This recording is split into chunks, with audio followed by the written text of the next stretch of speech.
Hey, what's up guys? Tuki here, back again, and welcome to episode 2 of my new Ultimate Team series right here on NHL 18. This is Ready to Rumble. Now, before we get into today's games, I have a couple of things I need to cover.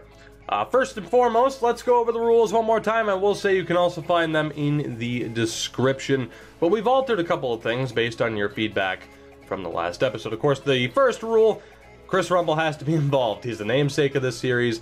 That is fairly obvious. Rule number 2, this is a packs only road to glory. We will not be buying players off of the auction house. Rule number 3, if I win a game, I earn the right to either play a solo challenge or get a pack if I can currently afford it. Now, with those solo challenges, to clarify one thing, if I lose, there is no punishment aside from the fact that I don't get the reward and it's a missed opportunity. Rule number 4, and this has to do with further rewards. If Chris Rumble gets a goal, that's going to be a gold pack. If Chris Rumble is the first star of the game, that is going to be a gold plus pack. This was suggested by Dark Magician. It was thumbs up a decent amount, so thank you very much for that suggestion. And our final rule, which was definitely the most controversial one that I proposed, was if we lose a game, we lose our highest rated player. Which for the last episode and the start of this episode means we would lose Kyle Connor, who is an 84 overall. Now, after taking a look at a couple of the comments, I've come to this decision. This is still negotiable, but this is what we're going to go for to start off. If I were to lose Kyle Connor, I can earn him back, but I have to win a comp seasons game. I feel like that's a good enough challenge, especially too early on with how bad our team is. So if we lose a seasons game, we lose our highest rated player, I can then earn that player back by winning a competitive seasons game. If I lose that game, the player's gone forever. There aren't any further punishments. So if I fight to get Kyle Connor back and I fail, I'm then not immediately risking Tyler Toffoli. That game would just be for the fate of Kyle Connor, as we'll call it. Now, there is one other thing that I want to address, and that has to do with solo challenges. The fact is, I can't hide it. I wouldn't try to hide it. At the start of NHL 18, did I take advantage of the sliders exploit? Of course I did. Most people did. Guilty as charged if there's anything, to come from admitting to that, as a lot of people already have anyway. The problem is, though, when you reach the max amount of accounts for one Xbox, even if you delete that team, it still counts your progress for that challenge.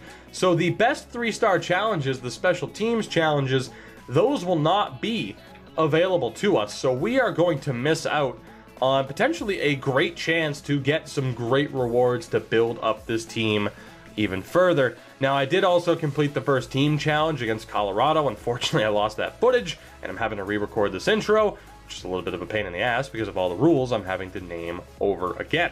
However, I will say the gift of giving challenges, for as long as they are still active, which is not much longer, those are available to us. So if we get a win in today's episode, we can go after this Advent challenge. That'll get us a gold collectible. And more than likely, if we hold on to that and wait for their value to go back up, we could cash in on that. I'm not allowed to buy players on the auction house, but I am allowed to sell them. And at least collectibles too, that factors in. So that could be a way that we kind of recover from the fact that we can't get the best rewards currently out of those solo challenges. Anyway, I think that covers it. So let's get down to business. Our second game in Div 10. Of course, the team is still looking a little bit rough, but if we're able to find the right opponent, we might have a chance. The one downside is I'm playing pretty late. I'm playing pretty late at night here, so we could run in to some tough competition. I hope that's not the case. Let's get ready to rumble, shall we? Let's get ready to rumble! Alright guys, so we don't have the strongest connection, but it took me long enough to find this matchup that I don't think I'm going to risk it. Or I am going to risk it by playing it. I don't think I'm going to risk it by backing out. So let's go ahead and see what happens in this game. No guarantees of him having a weaker team either. I'm very concerned that we're going to run into a super team, and I'm also concerned that I have to watch this whole intro. Good hit there, and that's a penalty from the AI that's called charging, and under 2.5 minutes into the first period, the computer takes a penalty for me. That's a good sign. Wow, thanks McKinnon for doing that. McKinnon. I don't even want to learn how to pronounce your name properly. Chara, short-handed bid for Chara. Why did Joseph stop? Why would he? Why would he have, how could you do this to me, Joseph? How could you? Chara, just take the shot, hope for the best. Tanner Pearson can't get there for the rebound. Oh, Chara, what the hell, man? What are you doing? Kyle Connor, good chance. Keep it simple, and another big save from Hank. Berger. Oh, I wanted to go to Connor. No, not like this. I wanted to go to Connor, not D to D. Big save. Big time save. Oh, that sucked. I thought for sure I was getting a goal, and then quickly it went the other way. Berger, back for Ong. He completely blew it. Hager. Faith. Good chance here. Two guys there, and we couldn't get it. Rumble was one of them as well. Rumble. Pearson, you bastard. Can we get it back for Rumble? 1T. Pearson's doing well in front, kind of. He's at least in the right spots. He's dead now, though, so sorry to break that news to you.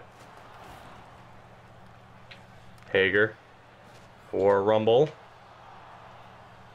Rumble has a chance here. We're going for the gold. Ah, that would have been nice. We're actually getting more offensive chances with Rumble than I would have expected. Backdoor pass for Hager. We're all over him, and that's when I get worried, when we haven't scored. Good poke by Bornstein. Terrible luck. Hager. He's going to get caught here. Somehow kept it, though. And is dead again, because there was a line change. Hager, third time's a charm, bud. Maybe.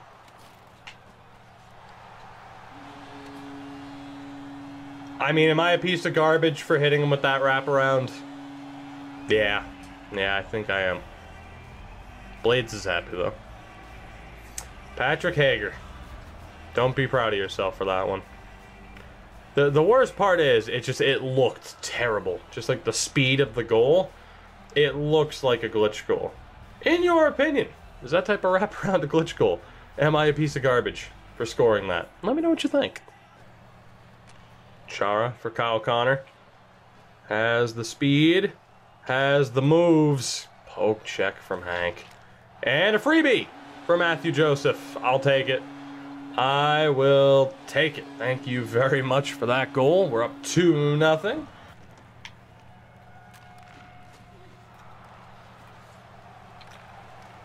Oh, baby. That's not even fair. That is not even fair. Joseph with a little bit of redemption after a rough start earlier. It's 3-0.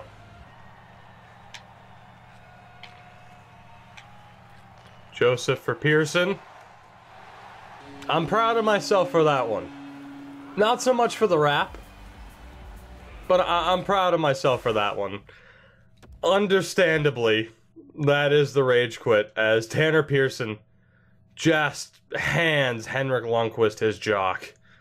Oh my god. I have never seen a computer goalie bite more than that. That was the perfect time for that move. And that is a solo challenge. Let's go get that gold collectible, shall we? Alright guys, the solo challenge is in the books. Not as easy as I expected it to be, but we got the job done. The big question is, what do we do with this collectible? It's probably smarter, since everyone's getting this, to hold on to this gold, wait until the value goes up, and then sell it. In the long run, it could be more beneficial to do that. However, short term, we could improve our team at least a little bit. We could afford a gold pack, maybe 2, depending on what this goes for. Maybe even a gold plus pack, actually, now that I think about it. So it could work out. It's a really tough call. Let's just make sure, at the very least, it is a gold. I mean, you never know. You never know. Things could go terribly for me. So let's take a look here and see what we get. Of course, last year as well, with Bork's Battalion. The Christmas set, or just the Christmas sets in general, happened to be huge for me. If you guys would remember Panarin last year, Bissonnette, we ended up getting some great players. And the fact is, we could even get a player here directly. We're not going to do that. Of course, we'll take the collectible. So let's go ahead and cash this in. Although I'm thinking at this point we might only do 2 games this episode. I'm not sure because I want to have your input on what we do with whatever we get out of this set. So let's do it. Go to our unopened packs. There we go. The Advent Day 23 reward. Give us the good news of a gold collectible. Let's take a look at what it's going for, although by the time you see this episode, that might have changed. So if it has, I will post in the comments. But let's take a look at what that's going for. I'm going to confirm it. I'm only going to play 1 more game this episode. Next episode, we'll start going to the 3 games per rule. As I, of course, mentioned in the last episode, I like for these episodes, this series, to be at. So let's take a look at what this gold collectible is going for at the moment. And we need to decide whether to play the short-term game or the long-term game. We're looking at probably 15K. So 15K would be enough to get us a gold plus pack. Or we can hold on to this and the value might jump. I mean, you never know. Will the value jump back up over 40K, 30K? Where will it be? That is the tough call. You know, I don't know. I almost feel like selling it right now and improving the team.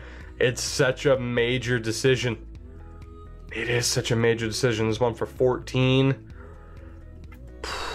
Wow, guys, do you know what? I think I'm gonna call it now. I'm sorry that we're kind of taking a little bit to get into the progression here, but I like to have your feedback. I kind of expected to have a major decision this early, but it is truly a major decision on whether or not we sell this now and get a gold plus pack immediately, or do we hold on to it and hope that the value goes back up over time? Of course, talking about what a gold plus pack could do for this team, wonders is the only answer. It could do wonders for this team. We are in such rough shape, but if we wait, if we're patient, it could pay off and it could help us out that much more, especially too considering we're still rolling with a 70 overall goaltender. So that'll do it for this one. I hope you did enjoy. Like I said, in the next episode, we'll get back to hopefully having 3 games per episode, not including the solo challenges. So if you would, if you care, get involved. Click the annotation in the top right-hand corner. Get involved and let me know, are we holding on to that gold collectible or not? Also in the comments, let me know what you think of the rules that we have implemented up to this point. It's pretty much going to be one of your last chances to give me some feedback on the rules for the series. Of course, throughout the course of this, works for me. You guys will have, your input. This series is for you. I try to get you guys as involved as I can, which is why this is another abbreviated episode and we have a major decision on our hands. Anyway, I will stop rambling. Thank you so much for watching as always. I do appreciate it. Leave a like, subscribe, all that happy garbage that everyone else always tells you. You know what to do. It's YouTube. You know what you can do to support me and my channel at this point, aside from watching the video in the first place, which I do thank you for, by the way. Have a good one. Take it easy. Bye-bye.